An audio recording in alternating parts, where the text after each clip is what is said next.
Abra sua Bíblia em Lucas capítulo 18, versos de 1 a 8. Nós estamos começando um mês focado em oração. E a mensagem desta manhã, essa primeira mensagem, tem como tema: nunca esmoreça na sua vida de oração. Tá certo? Repete comigo aí. Nunca esmoreça na sua vida de oração. Vamos ler juntos? Lucas 18, de 1 a 8. Vamos lá, todo mundo juntos? Disse-lhes Jesus uma parábola sobre o dever de orar sempre e nunca. Havia em certa cidade um juiz que não temia a Deus, nem respeitava homem algum. Havia também naquela mesma cidade uma viúva que vinha ter com ele, dizendo: julga a minha causa contra o meu adversário.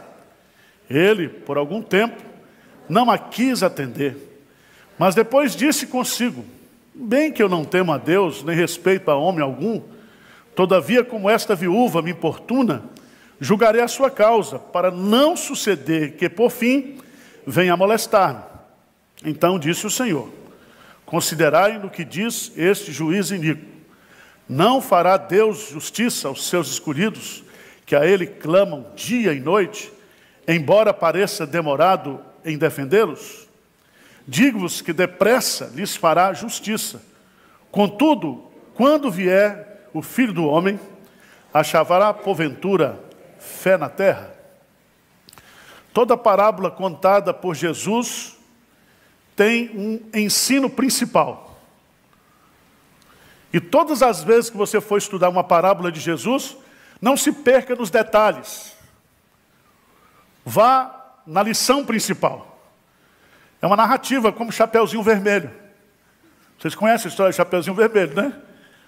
Quem conhece aqui a história de Chapeuzinho Vermelho? Graças a Deus. Só os velhos mesmo.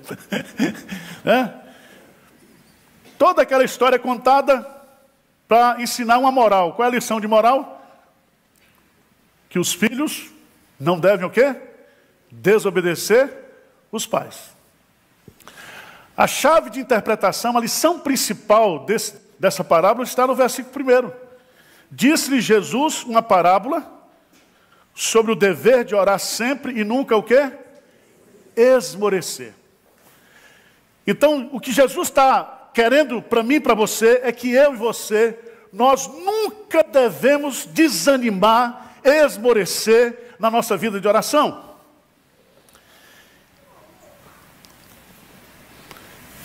Mas por que a gente esmorece?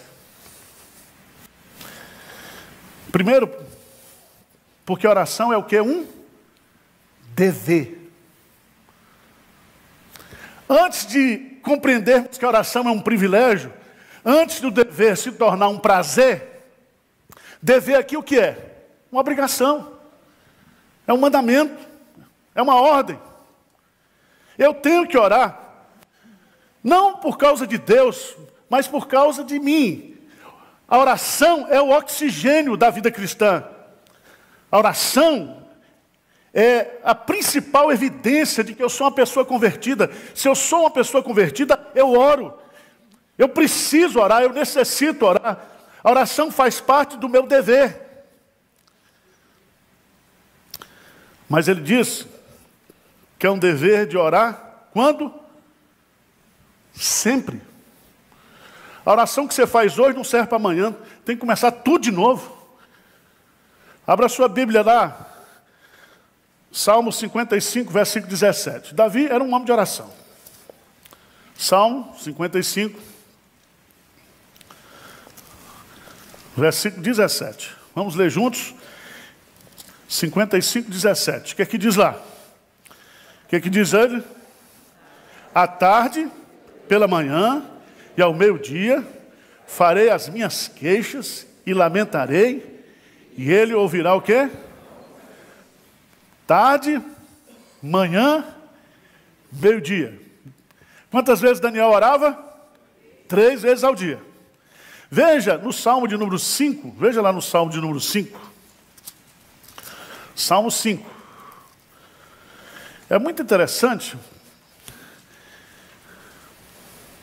Versículo 3, 5:3, grifa aí na sua Bíblia. O que é que diz aí? De manhã, Senhor, ouves a minha voz. De manhã te apresento a minha oração e fico o quê? Esperando o que vai acontecer. Eu oro de manhã, quero ver o que vai acontecer. Mas eu oro meio-dia, eu oro à noite, eu oro ao deitar. Davi dizia, eu levanto à meia-noite para orar. Por isso, meus amados irmãos, Jesus vai nos ensinar aqui algo preciosíssimo. No versículo 7, diz, não fará Deus justiça aos seus escolhidos, que a Ele o quê? Clamam dia e... Presta atenção, você foi escolhido para a salvação, você foi escolhido para ser enviado por Deus para uma missão, mas você foi escolhido também para clamar a Deus de dia e de noite. É orar sempre. E aí vem a palavrinha que Jesus diz assim, e nunca o quê? Esmorecer. A gente poderia colocar aqui umas 20 razões por que a gente esmorece na oração. Pode ou não pode? Porque esse negócio de oração é para gente muito simples. Não é isso? Simples. O cara que não sabe nada, não tem nenhum dom, nenhum talento, ora. Ele não dá aula, ele não canta, ele não profetiza, ele não faz isso, ele não faz aquilo. Ele não tem nenhuma... Não, o que é que ele faz? Não, ora. Não é assim? Mas a principal razão, Jesus vai colocar aqui, diz assim, embora pareça demorado em defendê-los. Preste atenção, você começa a orar pelo seu marido, pelo seu filho, você tem uma causa, você tem um problema, você coloca isso diante de Deus, você ora de manhã, de tarde, de noite, de manhã, de tarde, de noite, uma semana, 2 semanas, 3 semanas, 1 mês, 1 ano, 10 anos, 20 anos, e Deus não responde. O que é que acontece com você? Desanima. Estou perdendo meu tempo. Eu estou orando, mas Deus não está nem aí. E é tão interessante isso, meus amados irmãos, que isso é fato na nossa vida cristã. Fato. Às vezes a gente começa a orar por um assunto, numa semana a gente pega firme naquele assunto. Pega firme. Semana passada, uns 15 dias atrás, alguém falou comigo, pastor, e a conta lá do galpão? O senhor começou a campanha em outubro. Chegou a 600 mil reais. Eu falei, eu estou orando, né? Qualquer hora lá o cara vai depositar 1 milhão. Essa semana não depositou 100 mil reais. Está demorado. Para 26 está perto. Mas nós temos que orar. Vamos desanimar? Você está orando pelo seu marido, você está orando por um filho que está desviado, você está orando por um problema. Você tem uma causa. E essa causa você sabe que só Deus resolve. E só será resolvido com oração. Você tem que orar. Não pode esmorecer. Não pode. Eu vou rapidamente aqui, mais 15 minutos. 3 razões para você não esmorecer. Certo? Primeiro, você deve orar com humildade. Você sabe o que é humildade? Todo mundo sabe, mas ninguém é humilde. Conceitualmente falando. Veja aí no capítulo 18, versículo 9, que Jesus vai contar uma segunda parábola no campo da oração. Veja aí no versículo 9. Propôs também essa parábola a alguns que confiavam em si mesmos, por se considerar justos e desprezavam o quê? Os outros. Soberba o quê? Espiritual. Veja que lá no versículo 14, Jesus vai dar a moral da história da parábola. Ele diz assim, digo que esse desceu justificado para a sua casa, e não aquele, porque todo que se exalta será humilhado, mas o que se humilha será o quê? Exaltado. Presta atenção, só ora quem é humilde. E você não ora porque você é mais crente, mais dedicado, mais consagrado. Né? Tem uns crentes que vêm assim para o culto de oração, diz, esse povo não quer nada, só eu oro, só eu sou crente. Presta atenção, irmãos. Jesus vai usar aqui a figura de uma viúva, que tem uma causa. E a viúva faz parte daqueles mais necessitados. Aliás, o próprio Deus se coloca como pai dos órfãos e das viúvas. As viúvas eram carentes, eram dependentes. E ele usa essa figura aqui para justamente nos mostrar que ao nos aproximarmos de Deus para orar, nós temos que entender que eu e você, nós somos carentes, dependentes de Deus. Nós temos que ter humildade de comparecer diante dEle, porque nós precisamos dEle. Sem Ele nós não vamos conseguir absolutamente nada. Tem que haver humildade no nosso coração. O apóstolo Pedro, abra sua Bíblia, por favor. Lá, Pedro, na época que ele era discípulo de Jesus, ele era meio soberbo, era ou não era? Confiava em si mesmo, confiava ou não confiava? Ele dizia assim: qualquer um pode abandonar o Senhor, negar o Senhor, mas eu nunca, eu vou para a cruz. E é tão interessante que esse Pedro do Evangelho não é o Pedro da Epístola.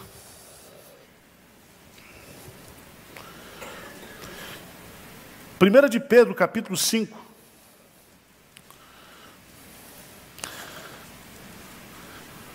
Versículos 6 e 7. Vamos ler juntos? Humilhai-vos, portanto, sobre a poderosa mão de Deus, para que Ele, em tempo oportuno, vos, lançando sobre Ele toda a vossa ansiedade, porque Ele tem cuidado de vós. Humilhai-vos, portanto, sobre a poderosa mão de Deus. Porque o diabo, vosso adversário, está em vosso o quê? Derredor. E se você não for humilde, e se você não buscar Deus em oração, através desse sentimento de dependência, de humildade, o diabo vai entrar na sua vida, vai fazer um salseiro, como fez com a vida de Pedro. Se não fosse a intercessão de Jesus, a fé de Pedro teria o quê? Desfalecido. Jesus diz: Pedro, o diabo solicitou, ele quer se andar com você, Pedro, por causa da tua soberba. É impressionante alguns irmãos que oram, o quê? Determinando para Deus. Eu determino, eu não aceito esse problema. Eu queria fazer um teste com Josafá, ele chegar hoje para o Edna, na hora do almoço, diz: Edna, eu determino que você faça o almoço. Ela vai pegar a panela, vai dar na cabeça dele. E esse negócio de determinar, irmãos, isso não é de Deus, não. Determinar é algo que vem da soberania de Deus para nós, não de nós para Deus. Deus resiste aos soberbos, porém dá graça ao que? Aos humildes. Aos humildes. Segunda maneira de orar para não desanimar. Primeiro, você tem que orar com humildade. Segundo, você tem que orar com fé e expectativa. Presta atenção. Fé e expectativa. Quando Jesus faz essa pergunta no final da parábola: contudo, quando vier o Filho do Homem, achará porventura fé na terra? Será que essa fé aqui é calvinismo? É teologia? É doutrina? O que é isso aí? Veja que o tema da lição, da parábola, é o quê? Oração. E para que a gente possa orar, a gente precisa ter o quê? Fé. Se tiverdes fé do tamanho de um grão, direis a esse monte: sai daqui, vá para ali. Agora, fé em quê? Primeiro, fé em Deus. Fé na pessoa de Deus. Fé nesse Deus que é todo poderoso. Elohim, El Shaddai, Yahvé, Adonai. Esse Deus que tem todos os nomes, que tem todos os atributos de poder, de graça, de misericórdia, de justiça, de bondade. Você tem que se dirigir a esse Deus. Salmo 63. Salmo 63. Davi nos ensina a orar, dizendo a Deus. Salmo 62, por favor. Salmo 62, ele diz assim: somente em Deus, ó minha alma, espera o quê? Silenciosa. Dele vem o que é a minha salvação. Aí no versículo 8, ele faz uma convocação geral. Veja no versículo 8 do Salmo 62, o que ele diz? Confiai nele, ó povo, em todo o tempo. Derramai perante ele o vosso quê? Coração. Creia em Deus. Creia nas promessas de Deus. Irmãos, orar é se apropriar das promessas de Deus. É pegar uma promessa e dizer: Senhor, o Senhor prometeu isso aqui, ó. E o Senhor não é homem para que minta, nem filho do homem para que se arrependa. Para toda necessidade do crente, para toda necessidade de um filho de Deus, existe uma promessa.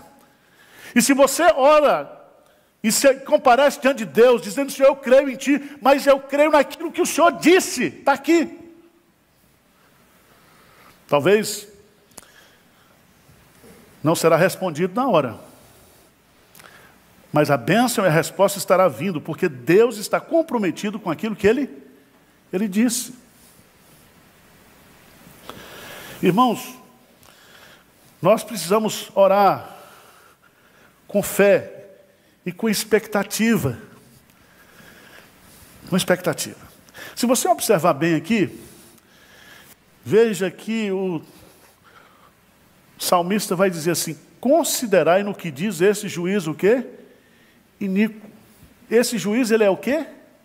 É iníquo. Mas quem é Deus? Quem é o objeto da sua oração? Se vós que sois maus, sabeis dar boa dádiva aos vossos filhos, quanto mais o vosso Pai o quê? Celeste. A oração aqui é um pedido para, não um juízo iníquo, para um justo juízo. Um Deus que você ora, e ao orar a Ele, você tem a convicção de que Ele tem planos para a sua vida, tem projetos para a sua vida. Eu é que sei que pensamentos têm a vosso respeito, pensamentos de paz e não de mal, para vos dar o fim que desejais. Portanto, buscar-me-eis e me achareis, quando me buscar de todo o vosso quê? Coração. Irmãos, ore com humildade, mas ore com fé. Com expectativa de que Deus vai fazer, de que Deus vai realizar. Se você não tem essa convicção, se você não tem essa expectativa, não adianta a sua oração. Se você acha que a oração não muda nada, então não adianta orar. Fica do jeito que você está mesmo. Mas eu quero concluir colocando aqui uma terceira lição. Nós temos que orar com fé, temos que orar com humildade, primeiro, com fé, mas em terceiro lugar, nós temos que orar, e aí vem uma coisa que, com ousadia e coragem. Ousadia e coragem. O comentarista famoso, Matthew Henry, ele comenta esse texto, e eu queria, quem tiver esse comentário, leia depois em casa, ou leia pela internet, o comentário que ele faz desse texto aqui. Primeiro diz assim: não fará Deus justiça aos seus o quê? Escolhidos. Nós somos os escolhidos de Deus. E porque nós somos escolhidos de Deus, nós somos o quê? Chamados por Deus. E porque nós somos chamados, nós somos o quê? Justificados. E porque nós somos justificados, nós seremos o quê? Glorificados. Preste atenção, você, eu, nós, os escolhidos, quando vamos orar, primeira coisa que você precisa saber é que você não sabe orar como convém, mas Deus colocou o Espírito Santo dentro de você.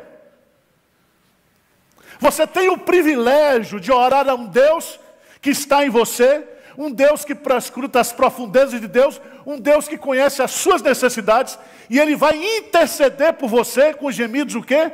Inexprimíveis. Então você não é qualquer porcaria, não. Você não é uma viúva desamparada.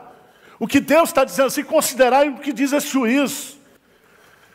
Essa figura desse juiz iníquo é para contrastar com a figura de Deus. Você quando vai orar, você ora na mediação de quem? De Cristo. Você ora em nome de Jesus. Você pede em nome de Jesus. Abra sua Bíblia lá, no Evangelho de João, capítulo 14. João capítulo 14. A partir do versículo 12. Diz assim: em verdade vos digo, que aquele que crê em mim fará também as obras que eu faço, e outras maiores fará, porque eu vou para junto do Pai. Lê comigo 13 e 14, vamos lá? E tudo quanto pedirdes em meu nome, isso farei, a fim de que o Pai seja... Se me pedirdes alguma coisa em meu nome, eu o quê? Você acredita nisso ou não? Ele vai fazer para que o Pai seja glorificado no Filho. Ou seja, Deus responde às nossas orações para que Deus seja o quê? Glorificado. E quem é o mediador dessa glorificação? É Jesus. É Jesus. Essa semana eu li um sermão de um puritano só sobre a frase de Maria, quando Maria está lá em Caná da Galileia, e ela percebe que acabou o vinho, e ela chama os serventes e diz assim: fazei tudo o que ele vos disser. Preste atenção. Quando nós fazemos tudo que Jesus disser, existe uma possibilidade ou não de acontecer o milagre? Hein? Existe. Quando nós estamos sobre a intermediação, sobre a intercessão, sobre a mediação de Cristo, tudo pode acontecer na nossa vida, irmãos. Tudo pode acontecer. Mas nós precisamos ter ousadia. Josué estava no meio do campo de batalha.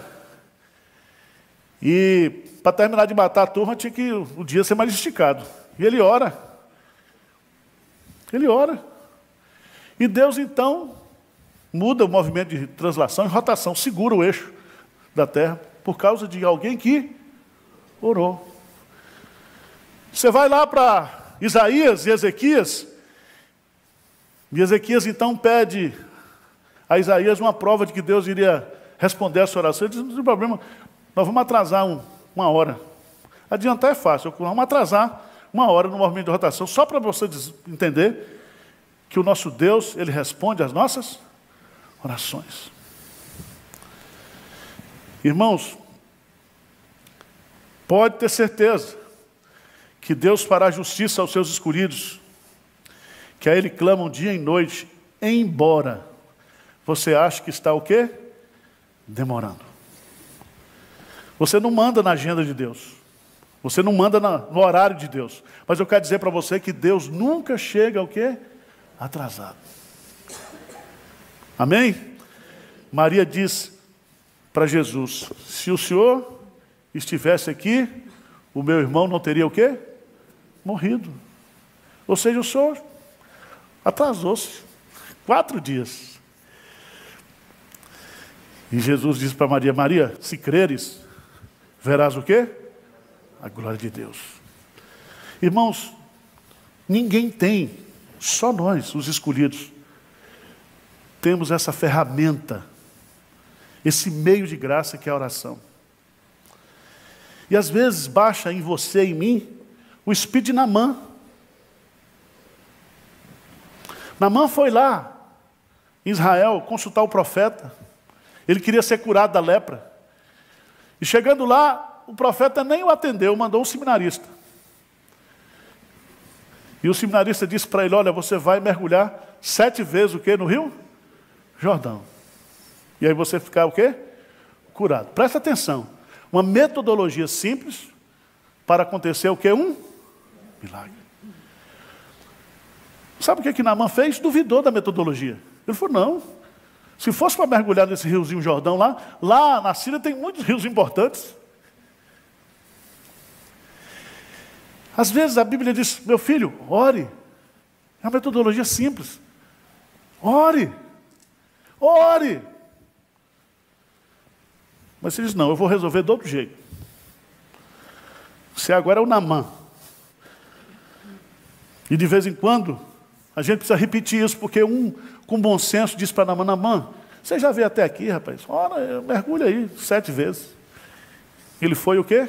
Mergulhou, mergulhou, mergulhou, e saiu o quê? Curado. Porque a metodologia de Deus é simples. Oração. Oração. Irmãos, preste atenção. Os nossos problemas todos seriam resolvidos e seriam enfrentados por nós, se nós o quê? Orássemos mais. Mas ele diz, não, eu não vou para o culto de oração, eu vou para a academia. E fica lá suando, transpirando. Tudo bem. Continue. Cuide do seu corpo. O método de Deus é assim. E aí o que acontece? Não tem agenda na minha vida para oração. Porque oração é uma coisa o quê? Simples demais.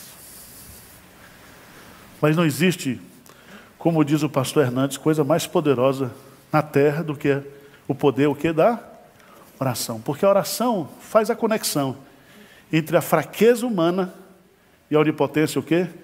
Divina. Não vamos esmorecer não, tá? Seja humilde, tenha fé, expectativas e ore com ousadia. Porque quando você ora, você está orando ao Deus que tem o controle de todas as coisas. E você tem acesso a esse trono de Deus através de Jesus Cristo. E você é a pessoa mais privilegiada que existe no mundo. Porque você fala diretamente através de Jesus com aquele que pode fazer qualquer coisa. Amém? Amém.